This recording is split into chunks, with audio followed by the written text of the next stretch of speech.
결국에 삼성전자가 지켜주겠구나. 코스피를. 예, 아주 긍정적이죠. 얘가 내리더라도 이 전저점을 설사 이탈을 하는 상황이 벌어지더라도 외국인은 다시 한번 수급이 들어오겠구나. 외국인이 이렇게 높은 가격에서 봐봐요. 여기서 사도 될 텐데 외국인은 여기서 샀어요. 더 높은 가격에서. 이거는 외국인이 그만큼 삼성전자에 대한 관심이 있다는 얘기고 앞으로도 매집을 해 나갈 거라고 저는 보고 있습니다. 개인은 결국에 이게 만약에 삼성전자가 전저점을 혹시라도 이탈하는 상황이 벌어진다면 여기서 개인의 투매가 전 나올 거라고 보고 있습니다. 그리고 삼성전자가 제가 이제 63,000원 정도까지 열어둬야 된다 이런 말씀들을 드렸었는데 결국에는 요거를 살짝 이탈하더라도 이 구간에서 제대로 된 반등이 나온다면 우리가 긍정적으로 생각을 해야 됩니다. 그리고 지금의 상황에서는 제가 봤을 때 이탈이 나올 가능성은 높지 않겠다라고 저는 일단 판단하고 있는데 이탈할 수도 있어요. 그런데 이탈해도 그때의 상황이 바닥일 수도 있겠다라는 좀 긍정적인 생각을 전 지금은 하고 있습니다. 그러니까 이란이 실질적으로 개입을 하면 이스라엘을 그러면 주가가 폭락을 할 거 아니에요. 코스닥 폭락하고 코스피 폭락하고 그럴 수 있잖아요. 만약에 그런 상황이 왔을 때 그 지점이 바닥이 되지 않을까? 요런 지금 긍정적인 생각을 하고 있습니다. 삼성전자의 이런 모습과 그리고 한국은행의 어떤 자신 있는 그런 금리를 올리지 않는 이런 동결, 매파적 동결 이런 것을 봤을 때 우리가 시장을 좀 긍정적으로 접근을 하고 다만 관망하면서 바닥이 어디가 나올지 이런 것들을 좀 지켜보면서 바닥이 완벽히 돌아갔을 때 그럴 때 접근하는 게 여러분들에게 좋아요.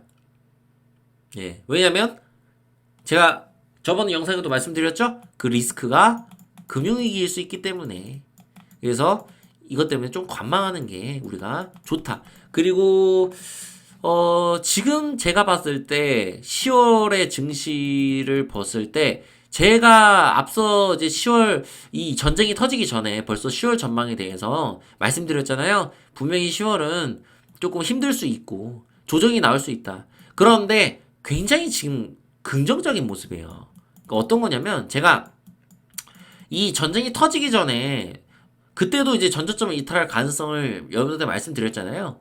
그런데 지금 이스라엘과 팔레스타인 문제가 터졌는데, 요 정도 이렇게 지켜준다. 그 나스닥도 생각보다 강해. 그럼 이런 것들을 봤을 때 우리가 10월에는 좋지 않겠지만, 아마도 12월에는 좀 반등하는 모습을 보여줄 수 있지 않을까. 아니면 11월 중순이다. 이때쯤 좀 기대해 볼 수 있는 그런 상황이다라고 저는 말씀드리고 싶어요. 하지만 갑자기 여러분 무슨 지금 상황에서 막 뭐 주식들이 갑자기 이렇게 전 고점을 뚫고 올라가고 이런 모습은 우리가 상상을 하면 안 됩니다, 여러분. 이거는 확률이 떨어져요. 지금 뉴스를 봐도 그렇잖아. 바이든이 갔다 온 다음에 만약에 야 이거 뭔가 긍정적인 뉴스들이 나오고 이거 진짜 전쟁 끝나겠는데? 혹은 전쟁이 확전이 안 되겠는데? 이런 확신이 서는 뭔가 그런 게 있었다라면 증시는 더 오를 수 있었 이렇게 고점을 뚫을 수 있겠지만 그런 게 아니라면 계속해서 답보인 상황. 계속 지루하고 개인들이 불안해하고 이 전쟁 진짜 이거 어떻게 되나 하면서 불안해하는 그런 시장이 계속 연출될 가능성이 높아요. 여러분들 그래서 투자를 하실 때 주식을 매일매일 투자를 하시는 것보다는 그러니까 매일매일 투자하시는 분들도 있고 어떻게 뭐 사람마다 다르잖아요. 좀 기다리고 한숨 쉬면서 여유롭게 생각해 볼 수 있는 그런 시간을 가져야 돼요. 그게 지금이라고 저는 생각합니다. 여유롭게. 왜? 우리가 주식시장은 내일 당장 멈추는 게 아니잖아. 주시장이 끝나는 게 아니잖아. 한국이 망하지 않는 이상, 세계가 멸망하지 않는 이상, 주식시장이 멈추거나 그런 일은 없잖아요. 결국에는 우리가 오늘 내일 주식하고 말 거 아니란 말이야. 계속 앞으로 할 거고, 그 과정에서 조금 기다리는 거야. 자기가 진짜 고수가 아니라면. 이거는 여러분들 잘못되는 매매가 아닙니다. 당연한 거고, 주식에는 이런 완급 조정이 필요하다는 거, 매매에서. 이런 부분들을 여러분들이 꼭 잘 생각하시고 투자에 임하셨으면 좋겠습니다. 자, 구독과 좋아요, 알림 설정 부탁드리고요. 주식경제 유토피아 주토피아였습니다. 감사합니다.